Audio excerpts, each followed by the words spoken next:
โหแดนกลางนิวคาสเซิลซิแตก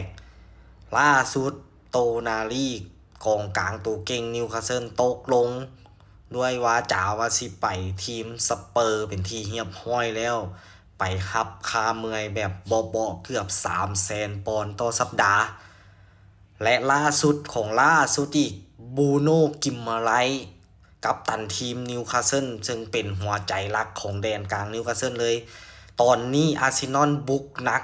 อาร์เซนอลยืนซื้อบูโน่กิมมาไรด้วยมูลค่า60 ล้านปอนด์แต่ว่านิวคาสเซิลปฏิเสธไปเรียบร้อยแล้วแต่อาร์เซนอลบ่จบเท่านี้แน่นอนเพราะอาร์เซนอลจะเอาแท้บอกเลยถ้าบูโน่กิมมาไรและโตนาลีย้ายทีมแดนกลางนิวคาสเซิลแตกแน่นอนบอกเลยบูโน่กิมมาไรน่าจะอยู่ประมาณราวๆ80 ล้านปอนด์นิวคาสเซิลน่าจะจำใจปล่อยติดตามกันต่อไปว่านิวคาสเซิลสิขายหรือบ่เพราะว่านิวคาสเซิลบ่ได้ไปบ่ได้ไปยูฟ่าแชมเปี้ยนลีกแล้วเนาะปีนี้โอ้เว้ามาเลยอีตุ่นนิวคาสเซิลเนาะเพราะว่าลิเวอร์พูลเฮาก็ไปปาดปีกตัวจี๊ดเพิ่นมามันๆเห็นข่าวนี้แล้วอีตุ่นเป็นจังไดก็ติดตามกันต่อไปบายบา